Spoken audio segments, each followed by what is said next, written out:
A day in my life working from the Google LA office. I always grab some candy from the reception before heading in. This used to be an old aircraft hangar, so the decorations hanging from the ceiling kind of looks like an aircraft flying in. Before it was a Google office, this aircraft hangar belonged to Howard Hughes, so there's tons of memorabilia. Next, I'm gonna pass by these art installations. They're a really good photo op, or you can sit in there and get some work done. I'm gonna head to the coffee shop to grab some coffee and a fruit cup since I missed breakfast, and then I'm heading over to this butterfly themed room to take my first meeting. Then I'm gonna head over to the confetti room to take my next meeting. It's so sparkly and beautiful in here. I love that a lot of our rooms are themed. Then I'm gonna grab my two favorite drinks, which is this green tea and coconut water. Next, I'm gonna go upstairs and grab some lunch. They always have pizza and a variety of different vegetables and meat. The food is always really good, and of course, everything you see in the office is free. On my way out of the cafe, I ran into a doogler, which is a dog googler, and ran into some ghosts. When they were renovating the office, there were a lot of spooky stories from the crew, so there's a whole area in the office where you can listen to them. Then I got more work done and headed over to the massage chairs to wrap up my day. Let me know what you want to see next.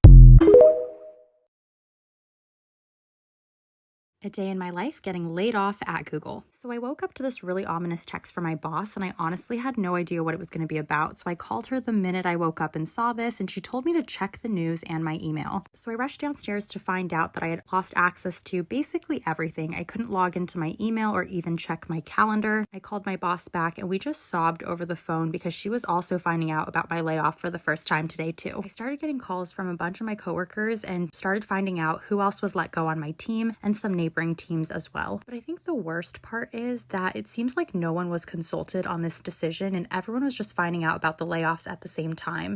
It just felt like a really bad game of Russian roulette, and there was no consistency around who was let go. It was also not performance-based, so it just felt really random. I opened up LinkedIn, which honestly was not great for my mental health. There were so many people who were in the same boat that were both equally as shocked and blindsided, but it did help me feel a little less alone. Honestly, I spent so much of the day crying that I just felt so tired from being sad and wanted to do something that would just make me feel better. Luckily, I have an annual pass, so I headed over to Disneyland because I wanted to go eat my feelings. So I started off with a cinnamon galaxy churro and then went to the teriyaki turkey leg. This is a special limited edition item for the Lunar New Year celebration at Disney California Adventure. I had some Rice Krispie, a corn dog, did some drawing, and even had another churro. I don't really know what's next for me, but I'll be vlogging my journey and posting more content about it, so feel free to follow along.